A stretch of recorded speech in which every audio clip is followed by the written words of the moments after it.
नमस्कार, स्वागत है आपका नो योर कंपनी में। और आज हम बात करेंगे आउटलुक 2023 की, और इसलिए क्योंकि कंपनी हो या मार्केट हो, नए साल की शुरुआत में आप उसके बारे में जानना चाहते हैं। तो आज आउटलुक 2023 में हम बात करेंगे देश के सबसे बड़े ब्रोकरेज हाउस जीरोधा के को फाउंडर निखिल कामत से। और हाल ही में आप लोगों ने पढ़ा होगा कि उनके न्यूज़लेटर में एक बहुत ही इंटरेस्टिंग बात लिखी गई, उस पर भी जिक्र करेंगे। लेकिन सबसे पहले देखते हैं इस वक्त की सुर्खियां।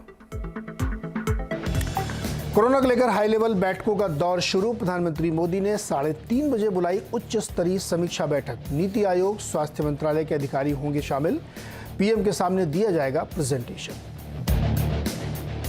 कोविड की चिंता फिर उभरने से बिगड़ा बाजार का मूड। निफ्टी 18,150 के करीब। एल&टी, एक्सिस बैंक, एम&एम और आईसीआईसीआई बैंक ने बनाया सबसे ज्यादा दबाव। बैंक निफ्टी भी 200 अंक फिसला। रिलायंस रिटेल की एक और बड़ी shopping. Metro cash and carry में 100% हिस्सेदारी खरीदने का किया करार। 2850 करोड़ में होगी डील। वाइन बनाने वाली देश की सबसे बड़ी कंपनी सुला विनयार्ड्स की हुई फ्लैट लिस्टिंग।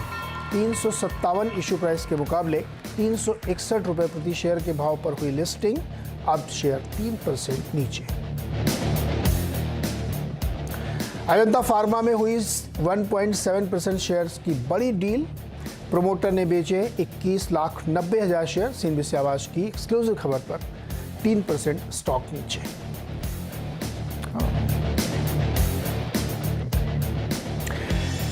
चलिए देखते हैं इस वक्त बाजार की तस्वीर क्या है। तो करीब 250 पॉइंट नीचे सेंसेक्स है और 300 पॉइंट नीचे बैंक निफ्टी है। निफ्टी भी लगभग 100 पॉइंट के आसपास कमजोर है।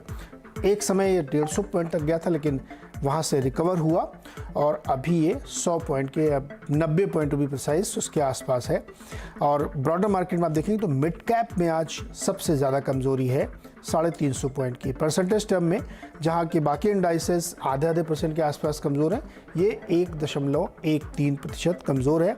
और गिरने और बढ़ने वाले शेयर्स के बीच का जो रेशियो है वो एक समय 1:10 तक गया था, लेकिन अभी भी 1:7.5 के आसपास है, जो कि काफ़ी ज़्यादा है। तो यानी ब्रॉडर मार्केट में काफ़ी तगड़ी बिकवाली यहाँ पे अभी भी देखने को मिल रही है। सेक्टोरली अगर आप देखेंगे तो जो कमज़ोरी का रुझान सबसे ज़्यादा बना हुआ है, उसमें से ऑटो इंडस्ट्रीज़ में आप देखिए जो उसका इंडेक्स है वो काफ़ी कमज़ोर है। एफएमसीजी में भी काफ़ी बड़ी दिक्कत है और पीएसयू बैंक में भी आज वीकनेस देखने को मिल रही है। आईटी सेक्टर में आज देखने को मिली अक्रॉस द बोर्ड गिरावट है। केवल थोड़ी बहुत रियायत अगर आप देख सकते हैं तो वो फार्मा शेयर्स में हो सकती है, लेकिन हालांकि वहाँ पे भी कोई बहुत ब्रॉडर तेज़ी नहीं देखने को मिली। कुछ एक चुनिंदा पॉकेट्स में आप तेज़ी देखते हैं, लेकिन ज़्यादातर सेक्टर्स और शेयर्स कमज़ोरी के साथ कामकाज कर रहे हैं। एक क्विक व्यू ले लेते हैं गावा सर का कि सुबह या जब हम लोग चर्चा कर रहे थे तमाम शोज़ में, तो ये था कि थोड़े समय के लिए इसको वेट करना चाहिए। गावा सर 18,107 पे है निफ्टी, अभी कहाँ पे है इसका सपोर्ट, या अभी भी अवॉइड है?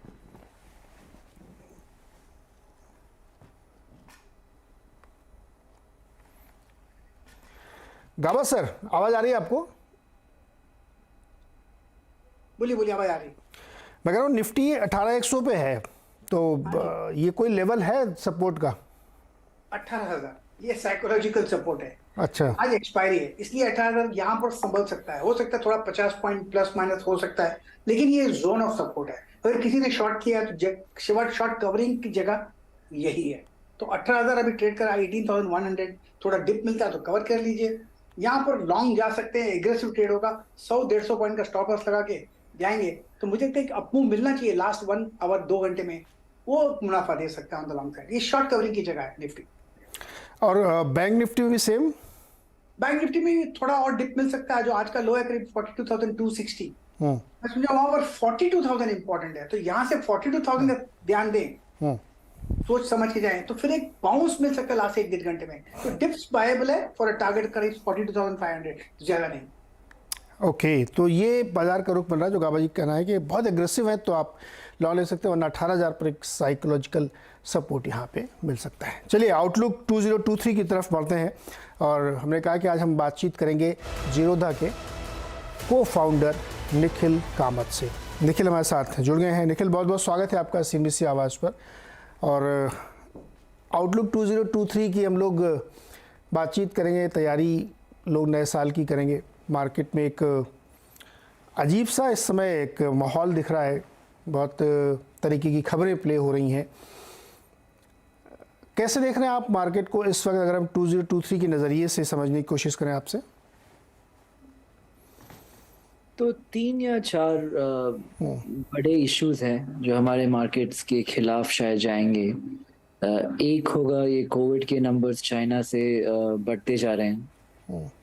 दूसरा ग्लोबल स्लोडाउन हो रहा है इन्फ्लेशन की वजह से। इंटरेस्ट रेट साइकिल्स जो the interest rate cycle which has turned upward is probably set to continue.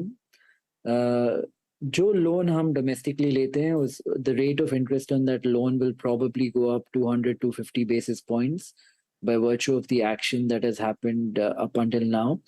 इसका इफेक्ट शायद इंडस्ट्री में अभी पूरी तरह से दिख नहीं रहा है, but it is bound to cause some kind of a slow down.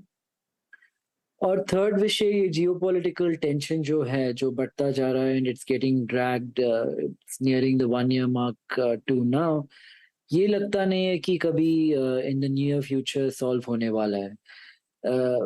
And if you look at global markets overall, ज़्यादातर मार्केट्स 30-40% करेक्ट हो चुके हैं। जैसे अगर आप नास्डैक की कंपनीज को देखें, जैसे कि मेटा, ये लोग अभी 8-9 times अर्निंग्स पे ट्रेड कर रहे हैं। When the global condition is like this, for our indexes domestically to trade at expensive valuations relative to our own past, risky लगता है इस टाइम में निवेश करने के लिए मार्केट्स में। तो I don't think 2023 will be as good as the previous 2 years. I would think at best it would be a flat to range bound year। तो लोगों को ज़्यादा डाइवर्सिफाई करना चाहिए, एक ही एसेट क्लास या एक ही स्टॉक में ज़्यादा इन्वेस्टमेंट नहीं करना चाहिए, and not just diversify between different stocks. But अगर आप देखें अभी fixed income, corporate debt, government debt, यहाँ पे काफ़ी अपॉर्चुनिटीज़ आ गई है। जैसे कि अब अगर आप बैंक एफडी में भी अभी नेगोशिएट करके पैसे डालते हैं, you can get as much as 7-7.5%। So the question becomes, अगर स्टॉक मार्केट में रिस्क के साथ, वॉलेटिलिटी के साथ यू कैन मेक 11% जितना निफ्टी ने हिस्टोरिकली दिया है, और you can make risk free in a bank FD 7.5%, one should really question कि does it make sense to take some exposure to fixed income as well? 7.5% की FD और risk के साथ या बहुत मेहनत के साथ 10-11% स्टॉक में आप ले सकते हैं। सेट क्लास डाइवर्सिफाई करना चाहिए। Nikhil, you chase money? फिर से बोलिए। आप मनी चेज करते हैं या सेंटिमेंट को चेज करते हैं? While investing? Yeah, investing and trading. Yeah, definitely. Well, I think both are extremely relevant. जैसे कि आप if you're tracking a FII, for example, आपको पता रहता है कि किस FII का एवरेज टिकट साइज क्या है। तो if you look at a FII जो on average invests maybe $100 million, start buying a company, one can make the assumption that the first $20 million he buys, he will follow it up with additional investment. So from that perspective, following the money is important.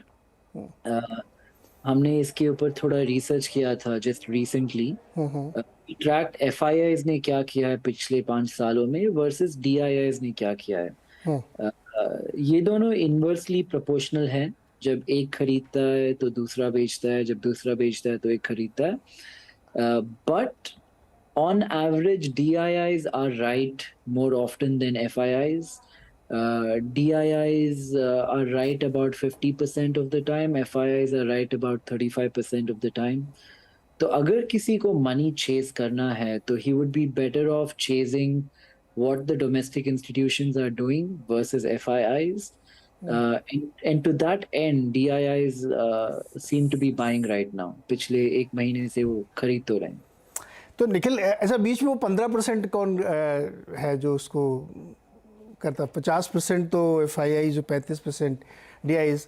तो बीच के 15%। लेकिन मेरा सवाल ये है कि अगर ये थ्योरी स्टेब्लिश हो गई 1-2 सालों में कि हमारे डोमेस्टिक फंड बहुत पैसे लगा रहे हैं, 13,000 करोड़ की SIP चल रही हैं, तब तो फिर मार्केट को डरना नहीं चाहिए फिर।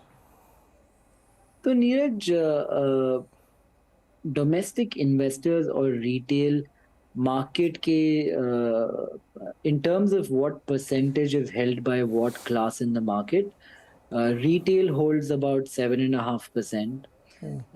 HNI hold about 2.5%. Mutual funds hold about another 7.5%. So अगर आप सब कुछ मिलाएंगे भी तो retail क्या effect on the market is somewhere on the lines of 17-18%. Global flows जो promoters कर रहे हैं, these things have a disproportionate impact on market direction. But सबसे बड़ा problem ये है कि हम ऑल टाइम हाई के पास हैं, 4-5% दूर हैं, जब बाकी मार्केट्स 30-40% नीचे हैं। तो अगर मैं एक ग्लोबल इन्वेस्टर आज बैठ के कंपेयर करूंगा मार्केट्स को, तो let's say even about Meta which we spoke about earlier, which is available at 8-9 times earnings, मुझे choice between a Meta and between a listed say new age tech company India में दिखे, तो I would probably pick Meta by virtue of the scale of the company, the revenue numbers of the company. So I think on a relative basis, काफी problem है in terms of valuation. We are sitting on frothy territory today. Okay. Nikhil, एक आपके पास चूंकि data बहुत होता है और आप देश के सबसे बड़े ब्रोकर हैं, तो जो आपने एक न्यूज़ लेटर है आपका जिसमें ट्रेडर्स के बारे में कहा गया कि they can not beat even FD rate of return 99% in 3 years average. ये क्या है, मुझे समझाइए। ये तो मतलब बहुत ही इंटरेस्टिंग चीज़ मुझे लगी। तो नीरज जी, ये मार्केट में outside of what happens in the markets itself, there are a lot of headwinds for retail traders, जैसे STT, stamp duty, taxation, impact cost. अगर आप निफ्टी फ्यूचर ट्रेड कर रहे हैं and you look at market price of 12,200, जब आप buy order दबाते हैं तो you lose 1 point, 1.5 points in impact alone, क्योंकि हमारे मार्केट्स ज़्यादा डीप नहीं है।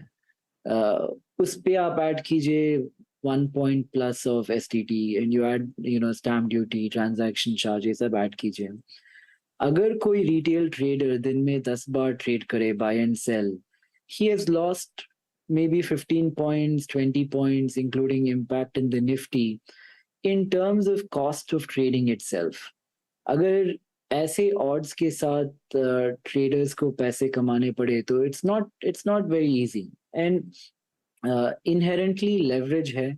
Leverage is a detriment towards long-term profitability.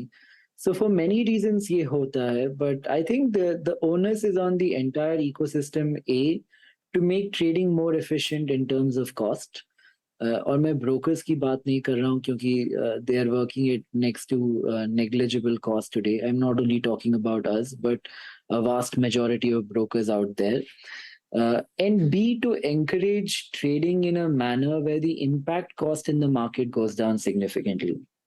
अगर आप कोई भी developed economy की बात करें across the world, having a robust, deep, very a big stock market is a prerequisite to having a big developed economy. At the very core of it, stock markets are essential for companies to raise money, to fund their capex, for companies to grow. तो stock market essential है और profitable traders बनाना हम सबकी responsibility है as a country. I think it is extremely important कि हम ऐसा situation create करें जहां ज़्यादा लोग प्रॉफिटेबल हो सके। करेक्ट। निखिल, बहुत कम लोगों को मालूम होगा कि आप एक बहुत ही स्किल्ड ट्रेडर भी हैं। 17 साल की उम्र से आपने इसको एक्सेल कर लिया था। मैं ये समझना चाहता हूँ कि हमारे देश में जो बहुत सारे रोज़ कोविड के दौरान में बहुत सारे डिमेट अकाउंट्स खुले, बहुत बड़ी संख्या में लोग आए और वॉल्यूम देख के ऐसा लगता है कि बहुत सारे लोग ट्रेड करते हैं। तो ये जो ट्रेडिंग कम्युनिटी है, ये एक पार्ट तो ये होगा कि जहाँ पे इम्पैक्ट कॉस्ट, रेगुलेटरी इश्यूज़ या डीप मार्केट है। दूसरी बात ये है कि क्या ट्रेड करते हैं वो लोग? स्ट्रैटेजी ट्रेड करते हैं, टाइम अपना ट्रेड करते हैं, या मनी ट्रेड करते हैं? क्या ट्रेड करते हैं जिसमें वो अच्छा रिटर्न नहीं बना पाते? आई थिंक लोग इसको बहुत ज़्यादा कॉम्प्लिकेट करते हैं. आई फील लाइक लोग टिप्स देते हैं, ये करते हैं, वो करते हैं. आई मीन नीरज जी, तो मैं ये सोचता हूँ on a very basic level, अगर कोई जानता है किसी स्टॉक को क्या होने वाला है, बैठ के लोगों को टिप मैसेज नहीं करेगा, वो खुद उस पर एक्ट करेगा. So ये चीज़ें काम नहीं करती है. And I think people should understand that कोई आपको बैठ के मैसेज कर रहा है कि ये स्टॉक 100 रुपए में लो और 120 में बेच दो. Nobody can predict the future. किसी को पता नहीं कल क्या होगा. तो people should be disciplined. I think that's the most important thing when it comes to trading. Leverage akela, like in itself, it's such a big deterrent to be able to make money long term. अगर आप leverage ना लें, अगर आप diversify करें, अगर आप stop losses रखें, and I think it's prudent to have a certain portion of your savings in a risk-free asset class. ये आप बैंक FD बोल सकते हैं, which is even not 100% risk free. You can take something with a sovereign guarantee, maybe a government bond or tax free bond. But ये simple चीजें करके, and by remaining disciplined, it makes a big difference in who is profitable and who is not profitable. और एक बहुत बड़ी बात यह है कि लोगों के एक्सपेक्टेशंस अनरियलिस्टिक होते हैं, again by virtue of mis selling जो सोशल मीडिया पे होता है. लोग बोलते हैं कि I double triple my money returns, ऐसे. आई फील लाइक अगर आपको बैंक FD में 7% मिल रहा है और स्टॉक मार्केट में आप 11-12% कमा सकते हैं. One big advantage of stock market is अगर आप 1 साल से ज़्यादा रखते हैं तो आप 10% टैक्स देते हैं, वर्सेस FD में जहाँ पे आपका टैक्स रेट ज़्यादा है. If you can make net 12%, you can double your money every 5.5-6 years, versus if you make 7% a year, it'll take you 10 years to double your money. And ये मैं taxes को account करने के बिना कह रहा हूँ. So when you account for taxes, stock markets are a much better means of increasing wealth over generations compared to a bank FD.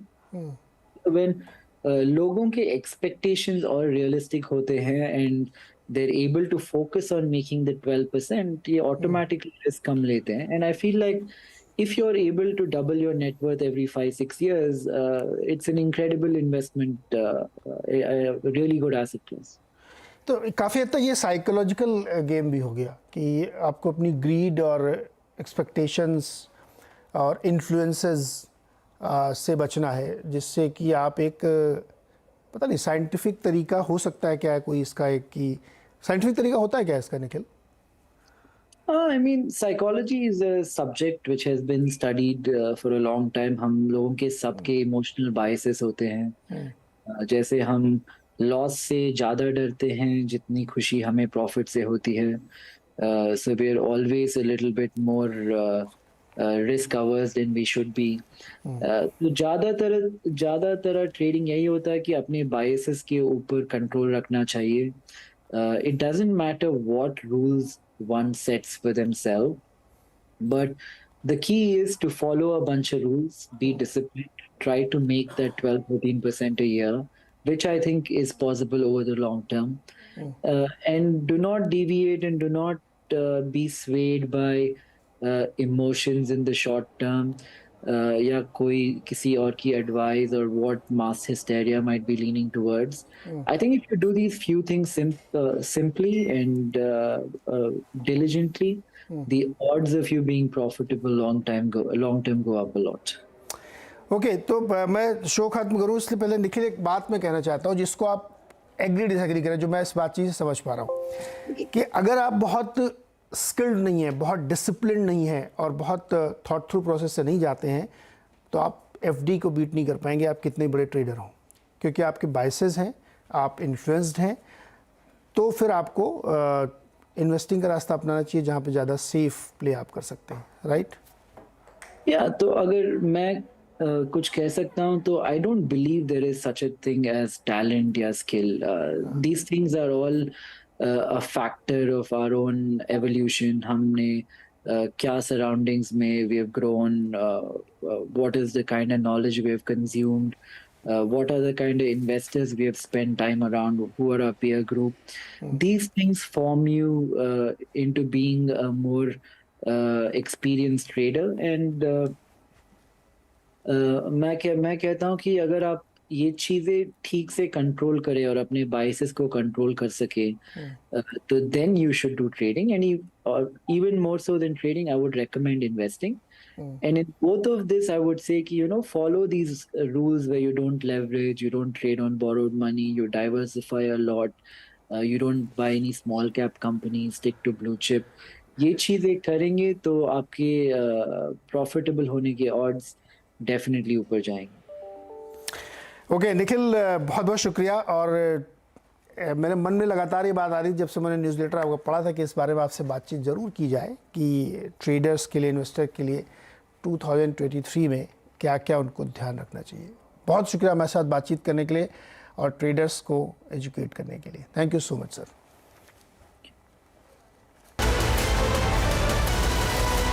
स्वागत है एक बार फिर से आपका. और मार्केट पे आप देखिए बहुत ही बेहतरीन रिकवरी का है. मात्र 30 पॉइंट बचा है निफ्टी. जो हम जब शो शुरू किया था तो वो 90 पॉइंट था. तो एक बहुत ही बेहतरीन रिकवरी तीनों इंडाइसेस में आप देखिए, बैंक निफ्टी में भी आई है, मिड कैप में भी आई है. तो ऐसा लग रहा है कि वीरू के आते ही क्लोजिंग बढ़िया लेवल पे हो जाएगी. तो इसी अच्छी उम्मीद के साथ हम यहाँ पे एक छोटा सा ब्रेक लेते हैं. वीरेंद्र और हर्षदा आपके सामने पेश करेंगे कमाई का अड्डा.